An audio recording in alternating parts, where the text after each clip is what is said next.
နေကြစိတ်သုံးစိတ်ကိုနတ်သမီးမုံတွေနဲ့ရိုးဆက်ပြီးကြိတ်ချလိုက်တဲ့အခါဇာရီနာဟာအပြာရောင်နတ်သမီးမုံတွေကိုထပ်မံထည့်သွင်းလိုက်ပါတယ်။အဲဒီနောက်မှာတော့အဝါရောင်မုံတွေဟာလိမ္မော်ရောင်အဖြစ်ပြောင်းလဲသွားပြီးအလင်းတဲတွေကိုတော့ကွင်းညွှတ်စေနိုင်တဲ့စွမ်းအားတွေထပ်ပေါ်လာတာပေါ့။ညွှန်ကြားချက်တွေအတိုင်းဆက်လုပ်ရင်းနဲ့ခရမ်းရောင်နတ်သမီးမုံတွေကိုထုတ်လုပ်နိုင်ခဲ့ပြန်တယ်။ဒီအမုံတွေကတော့အရာဝတ္ထုတွေကိုအရှိန်အဟုန်နဲ့ပြန်တန်းစေနိုင်တဲ့စွမ်းအားရှိပါတယ်။နောက်တစ်ဆင့်မှာတော့ပန်းပွင့်ဖက်ငါးဖက်ကနေရရှိတဲ့အစီအနစ်တွေရဲ့အပြာရောင်နတ်သမီးပုံဆောင်ခဲနှစ်ခုရဲ့ကိုပေါင်းဆက်လိုက်ပြန်ပါတယ်။အဲ့ဒီအခါရွှေရောင်နတ်သမီးမုံတွေဟာဓာတ်ဖြူသွားပြီးပန်းရောင်အဖြစ်ပြောင်းလဲသွားခဲ့ပါတယ်။ဒါပေမဲ့မတော်တဆချေချော်ပြီးအဲ့ဒီပန်းရောင်မုံတွေဟာအပင်လေးတစ်ပင်ပေါ်ကိုမှောက်ချသွားပါလိမ့်ဦး။အဲ့ဒီအချိန်မှာပဲအပင်လေးဟာရုတ်တရက်ဆိုသလိုအရှိန်အဟုန်နဲ့ထွားချိုင်လာပြီးနွဲပင်တွေဟာဖျက်တီးပေါက်တွေတကားပေါက်တွေကိုဖောက်ထွက်ကပြန့်နှံ့သွားပါတော့တယ်။တခဏအတွင်းမှာပဲနတ်သမီးတောင်ကြားတစ်ခုလုံးကိုနွဲပင်တွေကဝါမြူသွားပြီးနတ်သမီးမုံတိုးလောင်ယုံကြီးတောင်ပြိုပြတ်ထည့်ရပါတယ်။ဒါဟာတကယ်ကိုကြီးမားတဲ့ဘေးအန္တရာယ်ပါပဲ။ဒီအမှားကြောင့်ဘူကြီးမကလေရုံကဇာလီနာကိုနတ်သမီးမုံထင်းသူအထက်ကနေထုတ်ပယ်လိုက်ပါလေ။နှလုံးသားကြေခွဲသွားတဲ့ဇာလီနာဟာအိမ်ပြန်ပြီးနတ်သမီးမုံတွေကိုထုတ်ဖို့ကမာနစိတ်နဲ့အတူတောင်ကြားကနေထွက်ခွာသွားပါတော့တယ်။မိမိရဲ့အိမ်ကြီးဟာကိုနောက်ဆုံးအချိန်လှည့်ကြည့်ရင်မျက်ရည်တွေကျလို့ပေါ့။တနည်းအကြမှာတော့နတ်သမီးတောင်ကြားမှာ400တီပွဲတော်ကိုခန်းနာစွာကျင်းပနေချိန်ပေါ့ဘူကြီးမအပါဝင်နတ်သမီးလေးတွေအားလုံးစုံစုံလင်လင်ရှိနေကြပါတယ်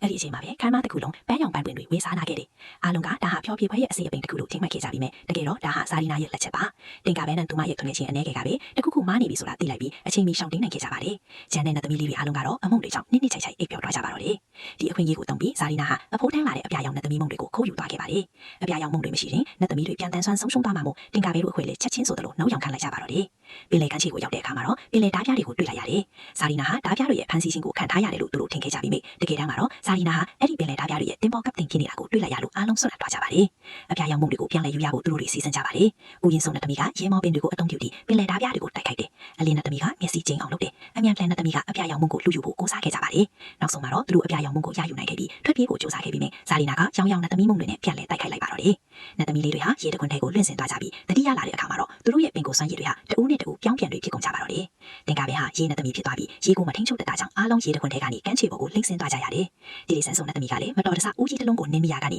မိချောင်းပေါက်လေးတစ်ကောင်ထွက်လာခဲ့ပါတယ်။အဲ့ဒီမိချောင်းလေးကသူမကိုသူ့အမေလို့ထင်ပြီးတကောက်ကောက်လိုက်ပါတော့တယ်။အခုဆိုရင်ပင်လယ်ဓားပြတင်ပေါ်ကြီးကဝေးတဲ့ဝေးသွားပြီးသူတို့တွေအပြာရောင်နဲ့သမီးမုံကိုရအောင်ပြန်လဲယူရပါမယ်။တင်ကပဲကမိချောင်းဦးခွန်းကိုအတုံးပြုပြီးလွှဲရဲလေးတစ်ချက်တီထွင်ကပင်လယ်ဓားပြတွေနောက်ကိုလိုက်ကြပါတယ်။မတော်တဆအမားအယွန်းတွေကြောင့်ပင်လယ်ဓားပြတွေရဲ့အမြောက်ပြောင်းတွေအထိရောက်သွားခဲ့ကြပြီးမြဲအချိန်မီရှောင်တိန်နိုင်ခဲ့ပါတယ်။အခုဆိုရင်တော့ဇာလီနာဦးဆောင်တဲ့ပင်လယ်ဓားပြတင်ပေါ်ကြီးဟာဦးခေါင်းခွန်ချောက်ဆောင်စီကိုဆိုက်ရောက်လို့သွားပါပြီ။